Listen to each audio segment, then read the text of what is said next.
Genèse au chapitre 38. En ce temps-là, Judas s'éloigna de ses frères et se retira vers un homme d'Adoulam, nommé Hira. Là, Judas vit la fille d'un Cananéen nommé Shua. Il la prit pour femme et alla vers elle. Elle devint enceinte et enfanta un fils qu'elle appela Er.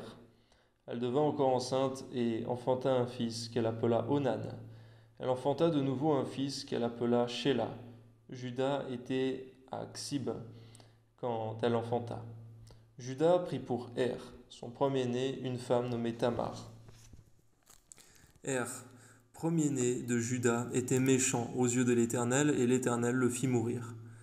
Alors Judas dit à Onan, va vers la femme de ton frère, prends-la comme beau-frère, et suscite une postérité à ton frère, Onan. Sachant que cette postérité ne serait pas à lui, se souillait à terre lorsqu'il allait vers la femme de son frère, afin de ne pas donner de postérité à son frère. Ce qu'il faisait déplut à l'Éternel, qui le fit mourir aussi. Alors Judas dit à Tamar, sa belle-fille, demeure veuve dans la maison de ton père jusqu'à ce que Shéla, mon fils, soit grand. Il parlait ainsi dans la crainte que Shéla ne mourût comme ses frères. Tamar s'en alla et elle habita dans la maison de son père.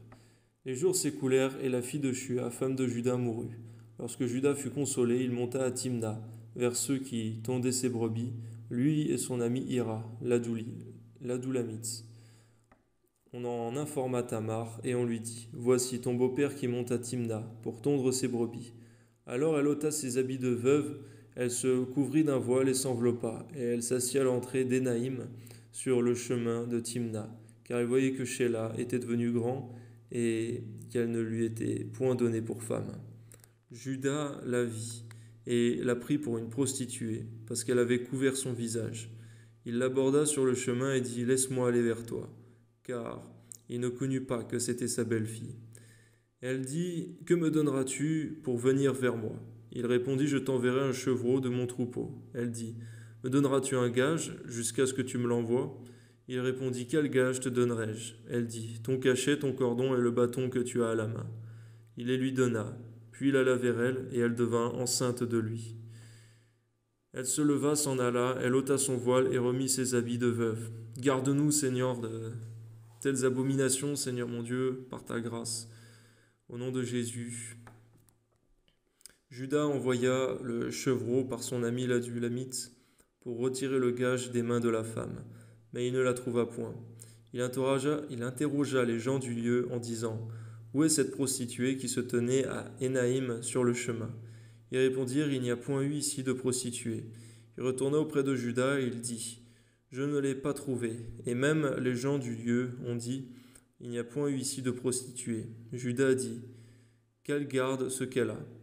Ne nous exposons pas au mépris. Voici, j'ai envoyé ce chevreau et tu ne l'as pas trouvé. Environ 3 mois après, on vint dire à Judas, Tamar, ta belle-fille s'est prostituée et même la voilà enceinte à la suite de sa prostitution. Et Judas dit, faites-la sortir et qu'elle soit brûlée. Comme on l'amena dehors, elle fit dire à son beau-père, c'est l'homme à qui ces choses appartiennent, que je suis enceinte. Reconnais, je te prie, à qui sont ce cachet, ces cordons et ce bâton. Judas les reconnut et dit, elle au moins, elle est moins coupable que moi, puisque je ne l'ai pas donnée à Shéla